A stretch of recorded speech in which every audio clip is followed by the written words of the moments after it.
Okay, let's get started. Good morning, good afternoon, good evening, everyone. Thank you so much for joining us at the Global Alliance on Health and Pollution. We are pleased to present a webinar on the Toxic Sites Identification Program and Database and how it can be used for planning and programming. We have with us this morning Bret Ericson, who is the Director of Operations at Pure Earth, oversees and manages Pure Earth's efforts related to risk assessment and management of contaminated sites in low and middle income countries.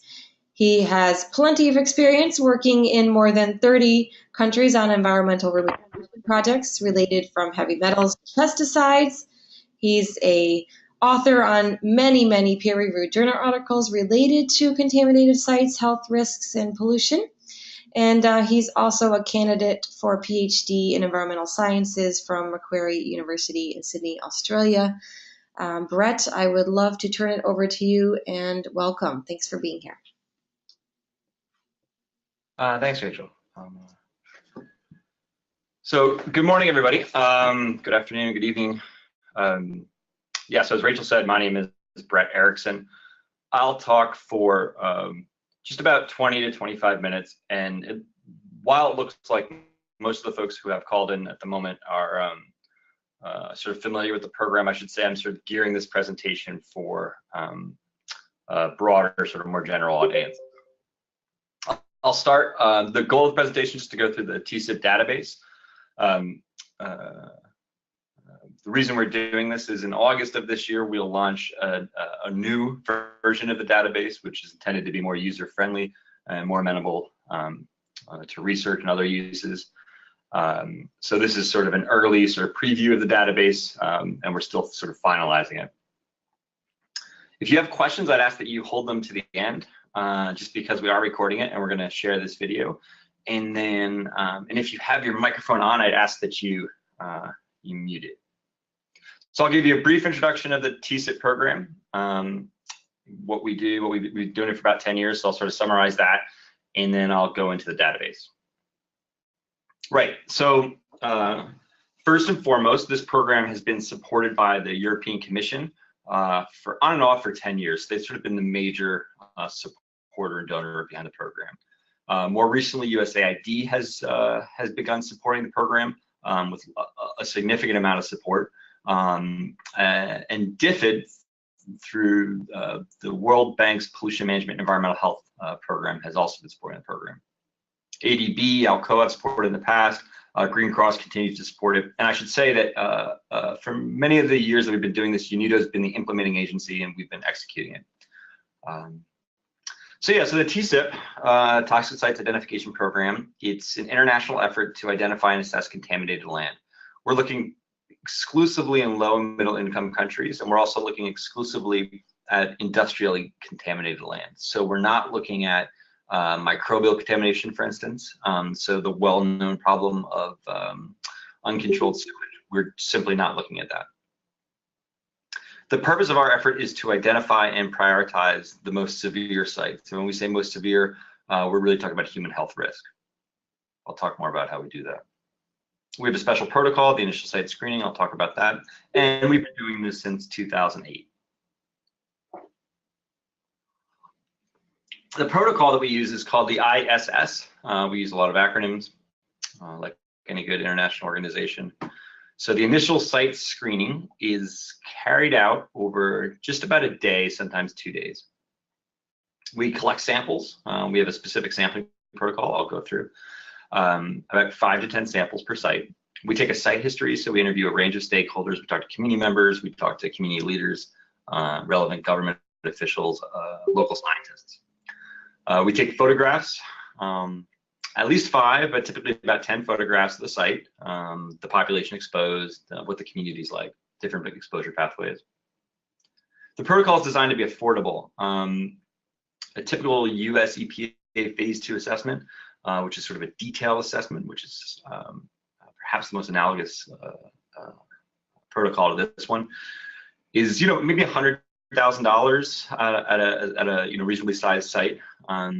This is about 1% of that cost. So we're spending about $1,000 per site out there identifying, assessing, collecting samples, paying our staff. All our staff are local hires, so we're building a lot of capacity in these countries. We have trained hundreds of investigators at 50 different trainings around the world over the past 10 years. The database contains within it an integrated prioritization mechanism, and all that means is that we have a ranking system in the database, so you can sort of see which sites are high priority, which sites are low priority, and that's a 1 through 10 ranking. It's a relative ranking, so you can rank different sites against other sites. It accepts a heterogeneous mix, which is to say we can look at pesticide sites, we can look at mercury sites, we can look at lead sites, dioxins, we can look at a range of different contaminants in different geographies. We can refine that data by different parameters when we're sorting it, and then we can compare those sites against each other based on their relative health risk. So yeah, we train a lot of staff. So this is a training in Zambia, a city called Kabwe, I'll talk about in a minute. And the gentlemen, these are all folks, by the way, who are working for the Kabwe Municipal Council. So most of the people we train are not actually our staff, they're government staff. So we have callers in from the Philippines right now. In the Philippines, we have a large site assessment effort taking place where a minority of the assessors are our staff and a majority are government staff. We'll typically provide training, expertise, and equipment. So in this case, the gentleman on the right is holding, the bright yellow shirt is holding an XRF, a portable X-ray fluorescence device for measuring the concentration of metals in soils. And what we did over the course of 4 days, this team collected 1,000 environmental samples across the neighborhood of the city. So yeah, so we can get, when we prioritize high priority sites, we can go in with teams and do some pretty detailed work. Okay, most of our sites are not thousands of samples collected over 4 days, but they're 5 to 10 samples collected over a single day. They're typically sent to laboratories for analysis, but where we do have those portable instruments, we have about 10 of them, and we sort of send them around the world. They're all out in various countries right now. So the Philippines has 1 or 2. We have one in Indonesia. There's a few sort of floating around different African countries. But most of the time, folks are collecting samples. They're following this protocol, and they are sending those samples to a laboratory for analysis. Those samples are then entered into a database, which I'll go through in a moment, and they're color-coded based on their concentration relative to the recommended level. Recommended levels we take primarily from US EPA. Where those don't exist, we use Canadian levels. Where those don't exist, we use European Commission levels. And finally, where those don't exist, we use levels from the Netherlands, which has a remarkably comprehensive list of contaminant recommended levels. But some countries have their own local standards. That I should say that's the minority of cases, but some countries do have that, and the database is amenable to countries entering their own standards. Right, so it's validated, which is to say we have published, as Rich pointed out, we published fairly extensively on the database, on the protocol, on we've used data that we've collected as part of the program to do burden of disease research. So yeah, I suggest about 20 different articles. Here's a list of 16 different articles, and I'm happy to provide PDFs to some of these. More recently, with support of DFID through the PMEH program at the World Bank, we held a one-day expert meeting where we brought together about 30 different experts from different organizations, different UN groups, US EPA and others, and we went through the protocol in some detail.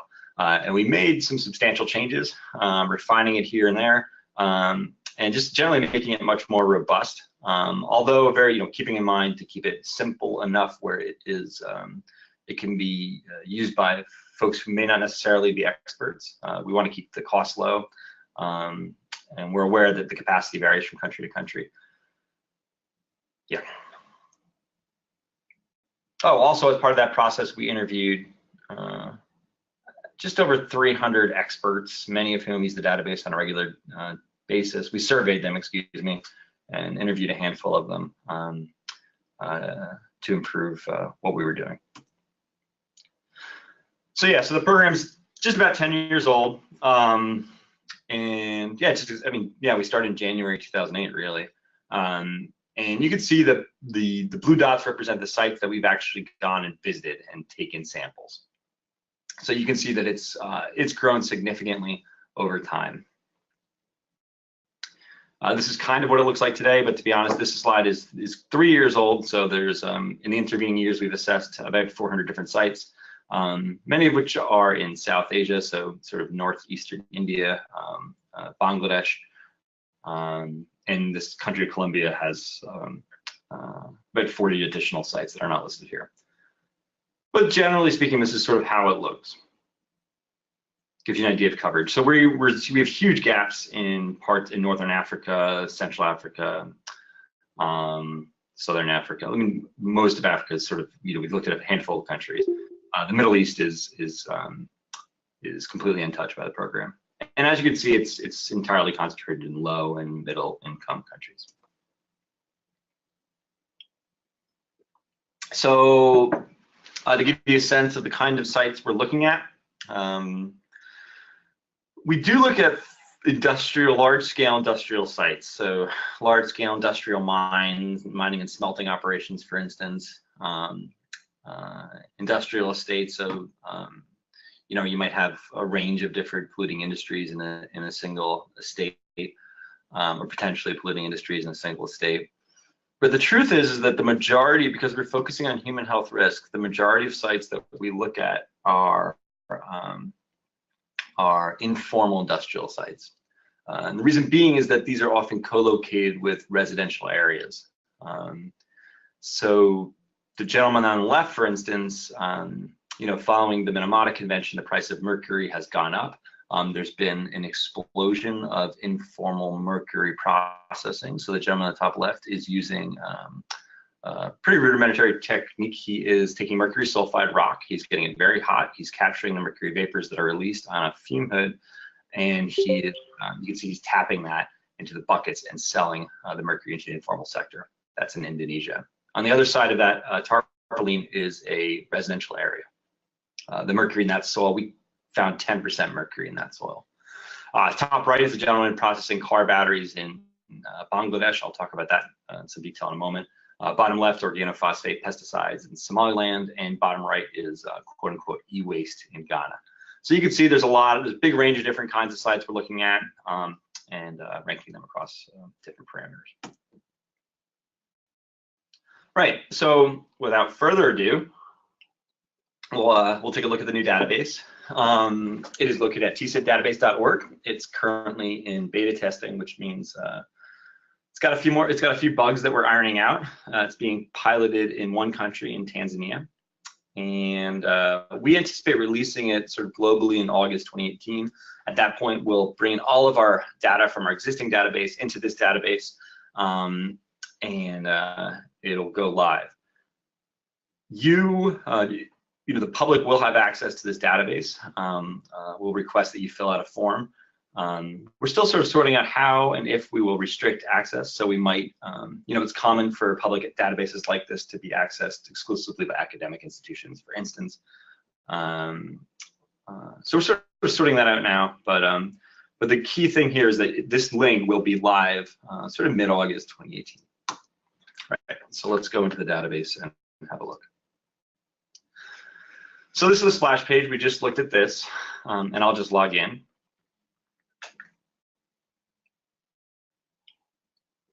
So the first thing you see is a big map of the world.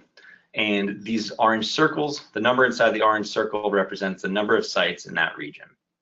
We have a couple of outliers here. This is quality control stuff. As I said, it's in beta testing. So you can ignore these North American sites. These are not real sites.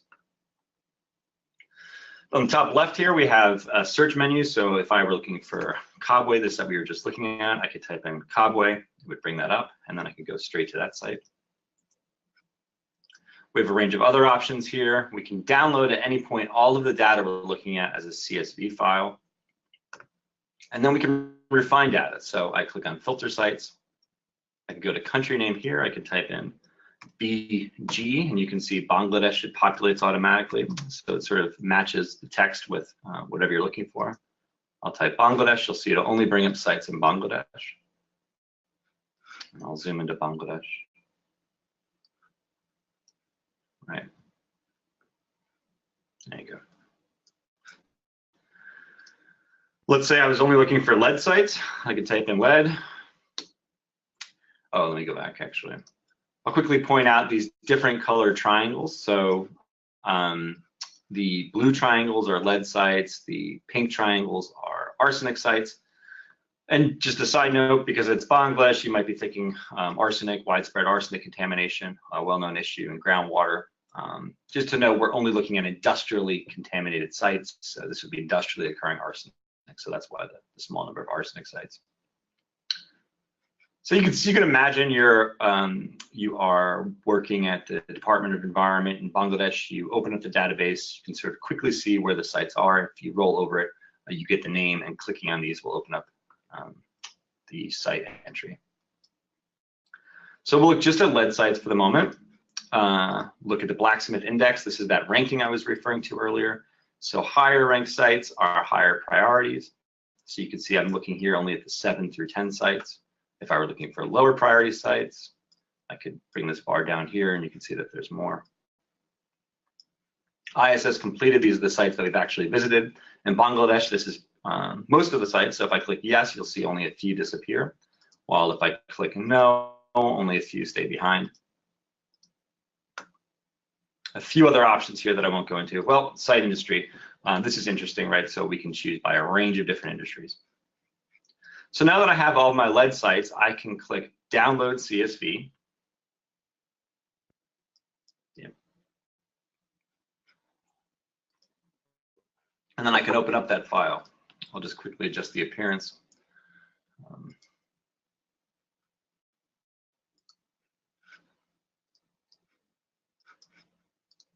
Great.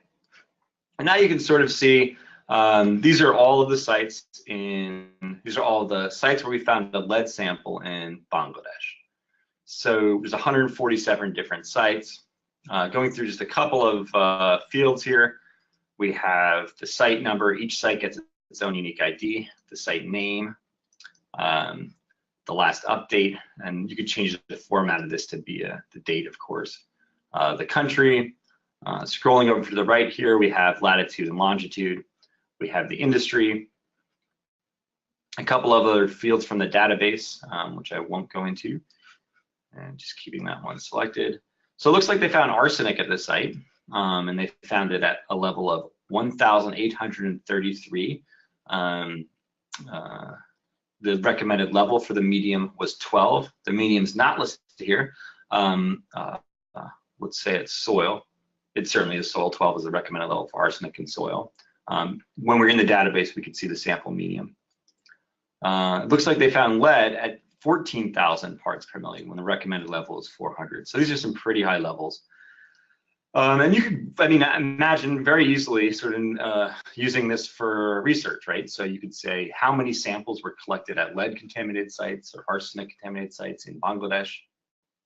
What's the geometric mean of those samples? What's the range? What's the median? So you could do some very, so you can do some pretty good statistical analysis just using the CSV spreadsheet. And you can make these CSV sheets for obviously a range of criteria. Okay.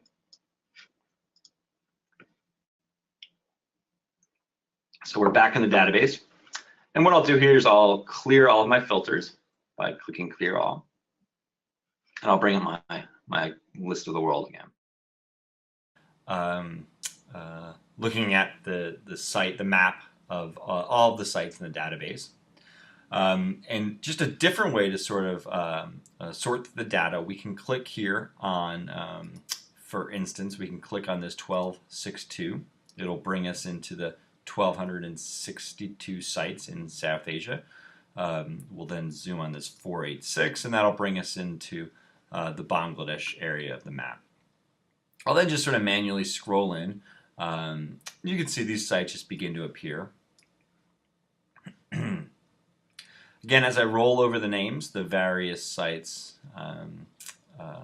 site names will appear, and I'll just click on one of these, and it'll bring up the individual site entry.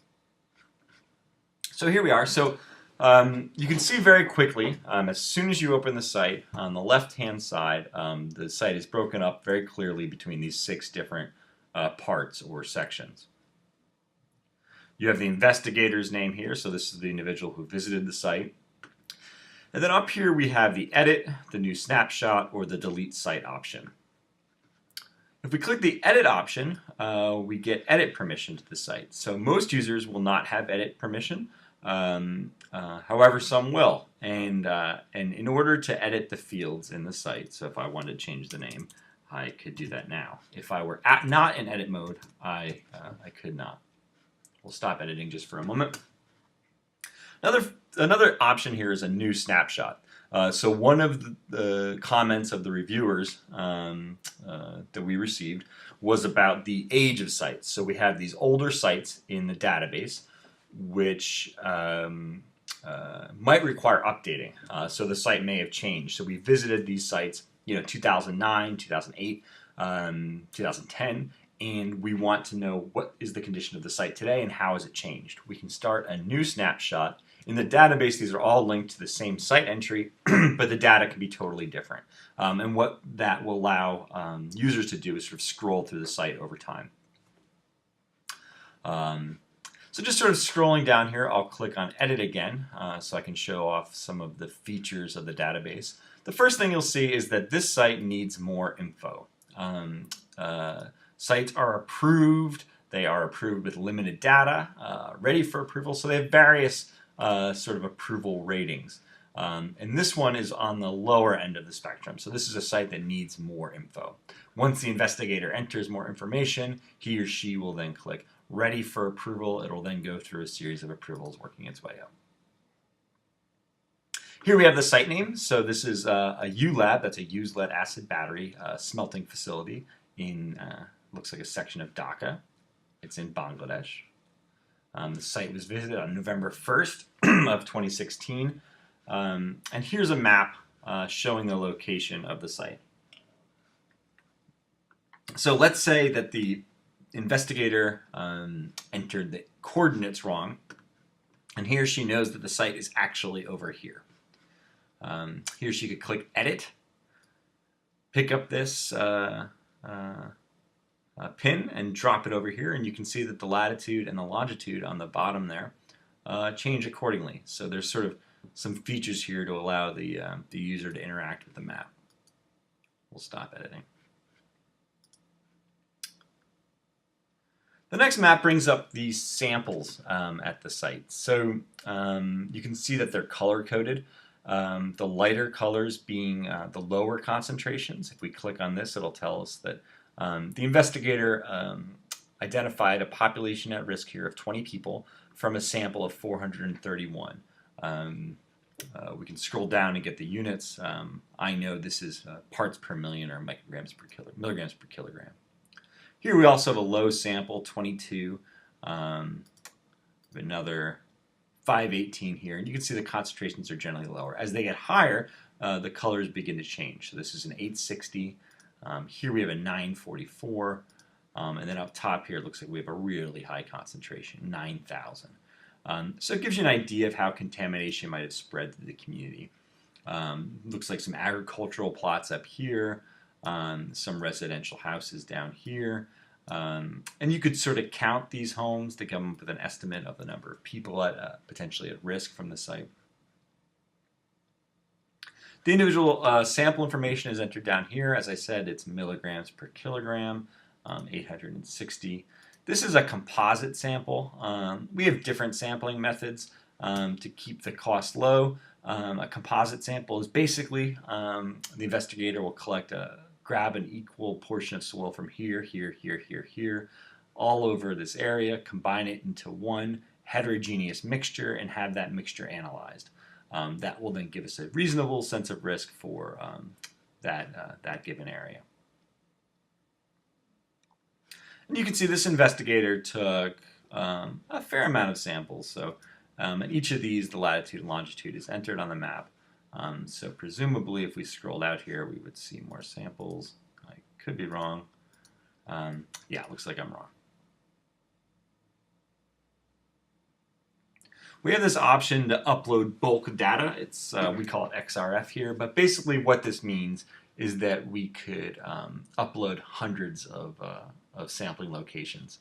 To give you a sense of what that looks like, Here is a map of Kabwe, Zambia, a city where there's extensive lead pollution, and you can see that each of these points has a concentration coded with it. This is a mine. It's an old lead mine. You can see the concentrations taper off as you move further away from the mine. We'll just go back to the other site. Physical description. This is a sort of a more in-depth narrative description of the site, talking about the receptors, who lives nearby, what the industry is. The size of the contaminated area.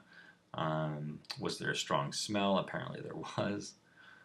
And then some soil characteristics. These are populated from FAO maintains a soils database, so we populate it from that. The population density is taken from Columbia University, the elevation of the site.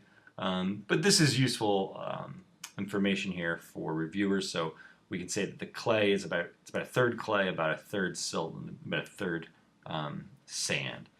So it's sort of a loamy soil, perhaps migration that will not be too extensive.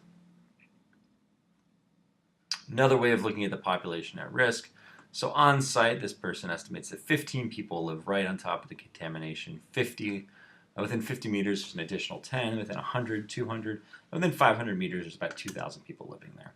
So a total of about 2,000 people exposed, potentially. A series of other objective questions. So is there a pond on the site? These sorts of things. Is it a formal or informal site? This is clearly an informal site, so the investigator should have selected that. As I pointed out earlier, this site did not pass our quality control criteria, so it's currently coded as needs more information.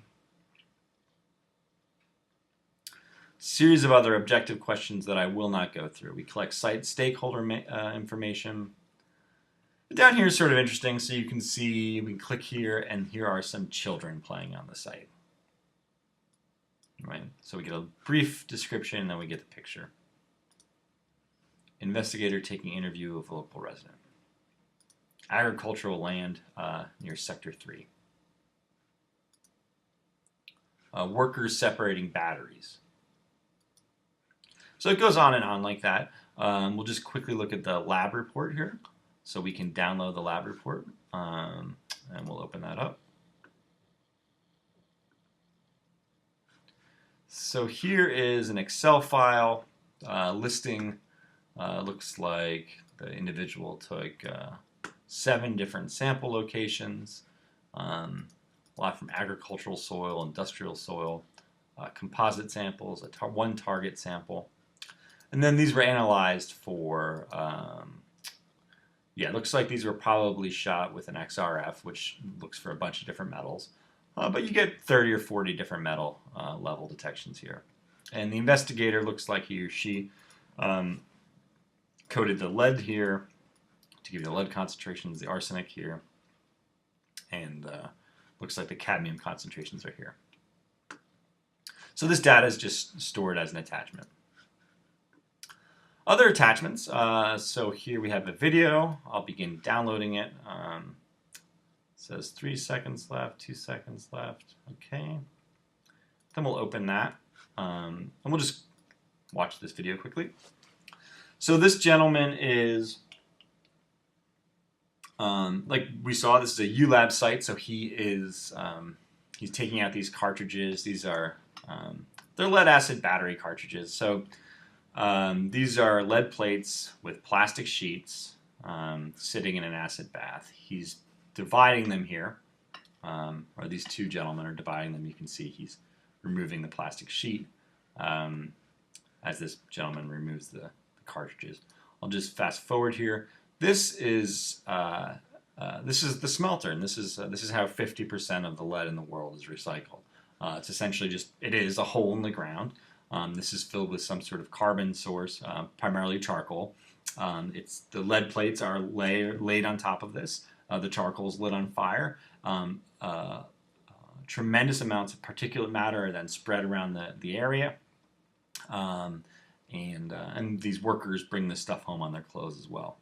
And this all sits in a residential area. just keep watching the video here. I'll move forward. These are ingots. This is the product that they're making, and these are sold into the formal sector. And this is clearly an informal operation, no worker protections. And you can see the reason this ground is black here is because they're pouring battery acid out. All right, so that's just some of the information that's included in the database. Looks like the investigator is missing some information down here. Oh, expected intervention description. If our investigator has an engineering background, or if an engineering firm designed a remediation plan for the site, that information would be uploaded here. But in most cases, this expected intervention is left blank for reviewers to sort of fill in later. So I think that gives you a reasonably good sense of the data that's in the database. So now we can talk quickly about how one might use some of that data.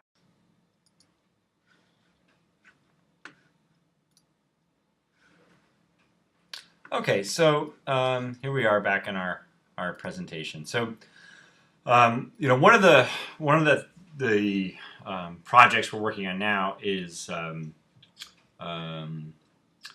looking specifically at Bangladesh and understanding how many lead sites we have that are sitting on in potential floodplains or areas that are prone to flooding, and understanding how that might change in the context of the next 50 to 100 years as the climate changes. So what we did was we overlaid all of the sites, all the lead sites in Bangladesh, on top of WFP flood-prone areas map, and sort of found out that 63 sites with about 260,000 people were in flood-prone areas. Within 250 meters of flood-prone sites, we found additional flood-prone areas. We found an additional 27 sites with about 130,000 people. And if we just quickly look at the data set, I'll just bring it up here.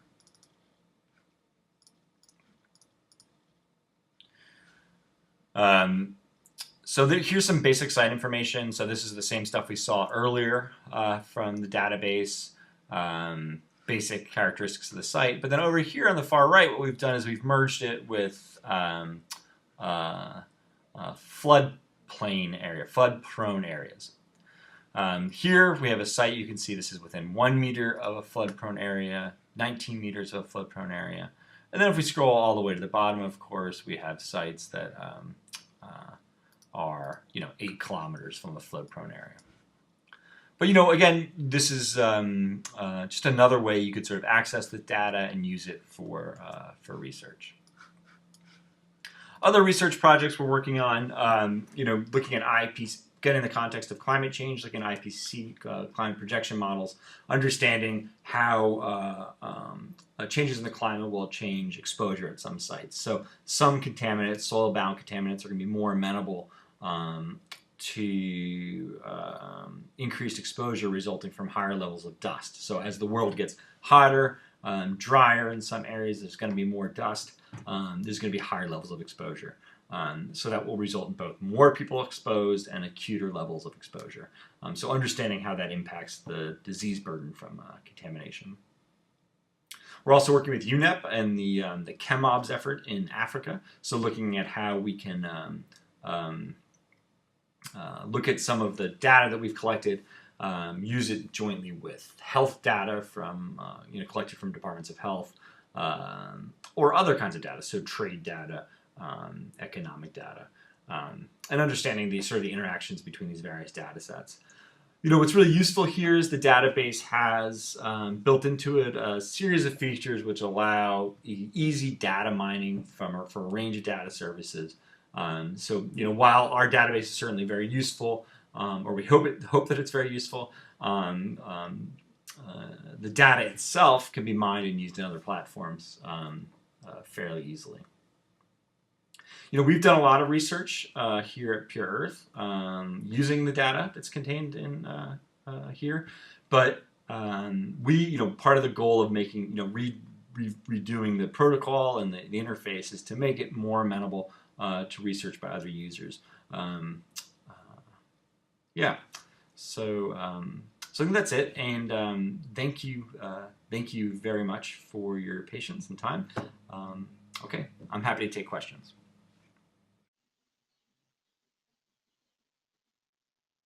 Okay, then I have a question for you, Bret. How might different types of donor agencies, for example, use this database? So, for the World Bank or for the Asian Development Bank, how might they be able to use this type of data in determining what programs to invest in, or any other donors for that matter?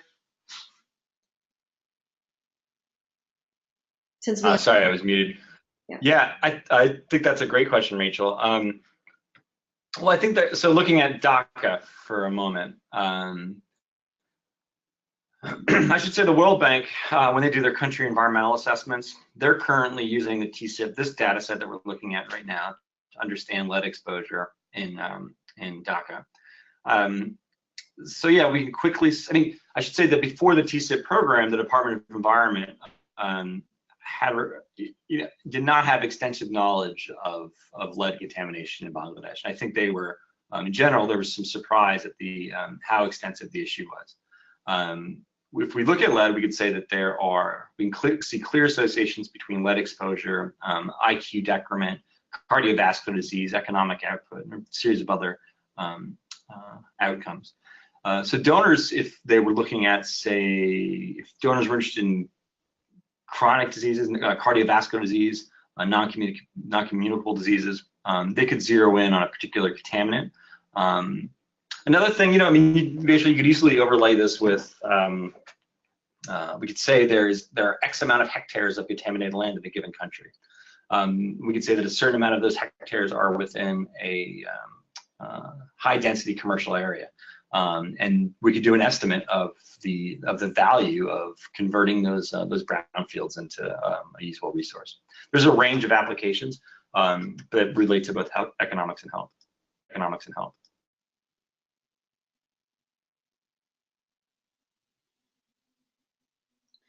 Could you talk a little bit more about how the ranking system would enable countries to program their responses to contaminated sites?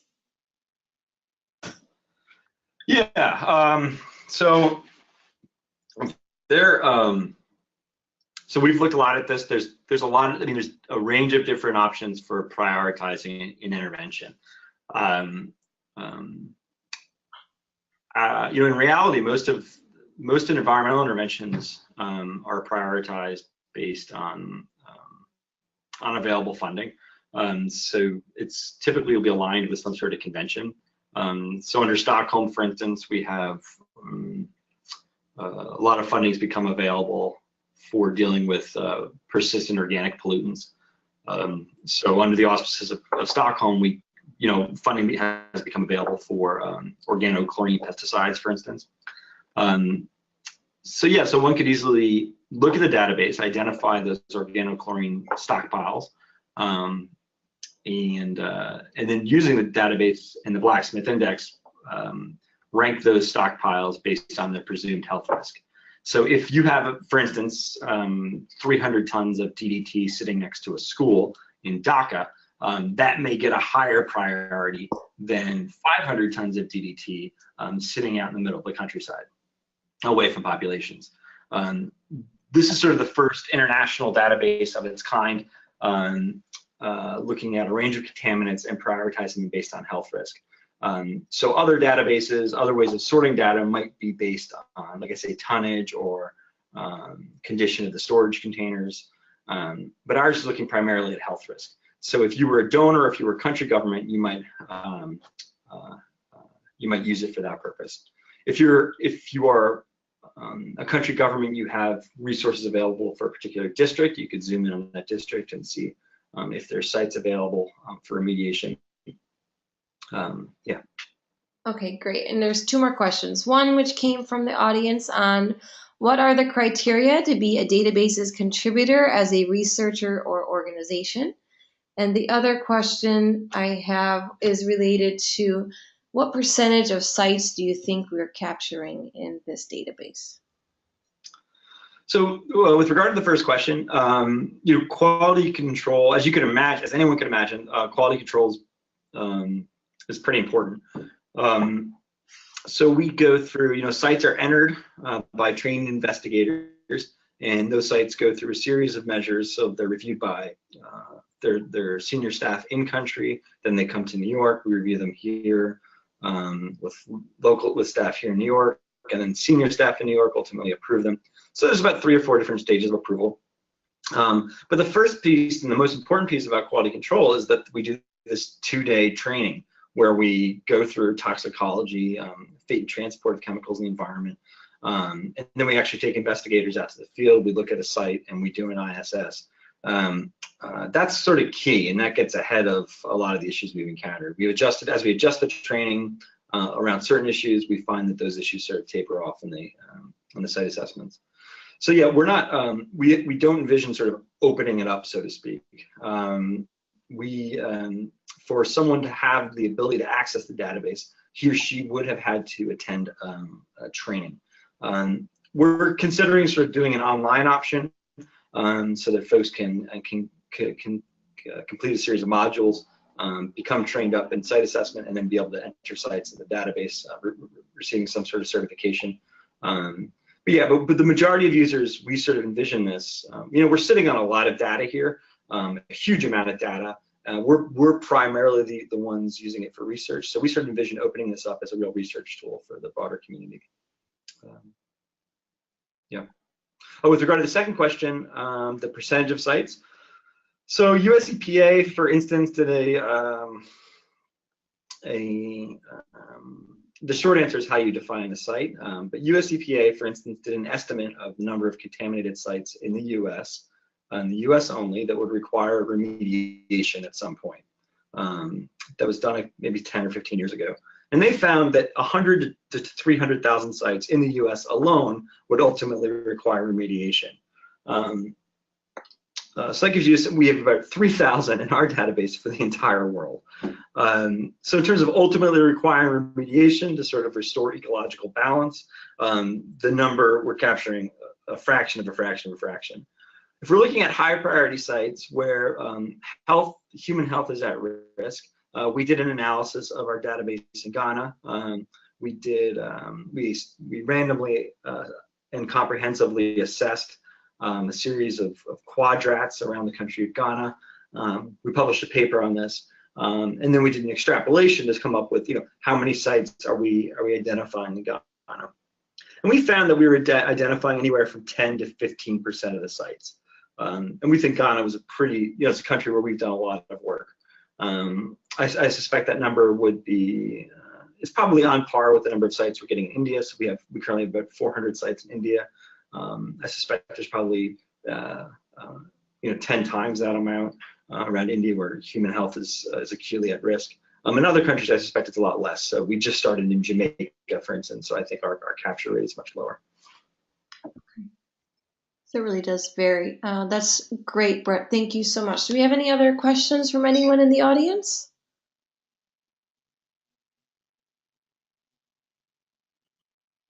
Okay, I'd like to thank you, Bret, very much for this very informative presentation. It shows that we have a very good start to being able to both visualize and analyze the data that's being collected under the Toxic Sites Identification Program. We are, of course, always available for questions related to the Global Alliance on Health and Pollution, and Bret is very happy to also be available for any questions about this database.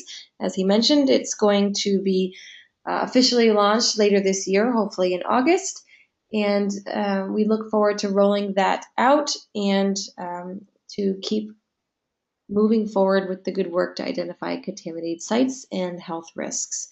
So thanks very much all, and this recording will be available on YouTube as are all our other webinars, and we look forward to bringing a few more webinars to you this year. Thanks again.